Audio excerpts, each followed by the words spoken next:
मी काय सांगतो ते लक्षपूर्वक ऐका आणि ध्यानात ठेवा. आपल्या पोलीस स्टेशनवर हल्ला झालाय, पुरावे नष्ट करण्याचा प्रयत्न केलाय. नुसता हल्लाच नाही, पोलिसांचा जीव घ्यायचा प्रयत्न केलाय. तर गुन्हेगार असे पोलीस चौक्यात जाळा सुटले, आपली काय किंमत राहील जनमानसात. त्यामुळे जो कोणी त्याला पकडायचं आपल्याला गाफील राहायचं नाही. हे देशमुख आहेत ना, त्यांच्या घरावर पहारा ठेवा. साहेब पण आपला सुधाकर त्याच्यावर सुद्धा पहारा ठेवा. त्याला काही वाटणार नाही, इमानदार पोलीस आहेत. तो गोपाळ त्याच्या बायकोला भेटायला, त्याच्या आईला भेटायला येणार तिथे. सुट्टा कामा नये. नाही सुटणार साहेब. मी सुद्धा रात्रभर वैयक्तिक गस्त घालणार आहे गावामध्ये. हलगर्जीपणा नको आहे. Yes sir. चला जैन सर. चला रे साहेब. अरे तुझी ड्युटी संपली आहे ना, तू कशाला आलायस? तू जा घरी.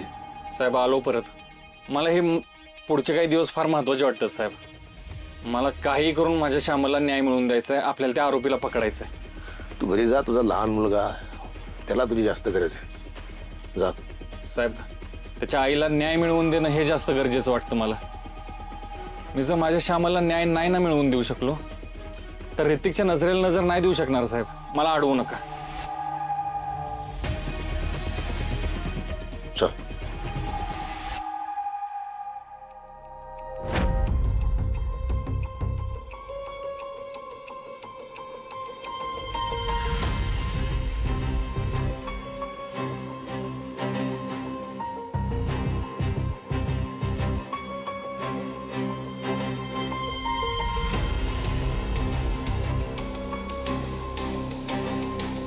ए अरे इथे उभं राहून गप्पा काय मारताय तुम्ही? हा तुम्ही तिकडे बघा.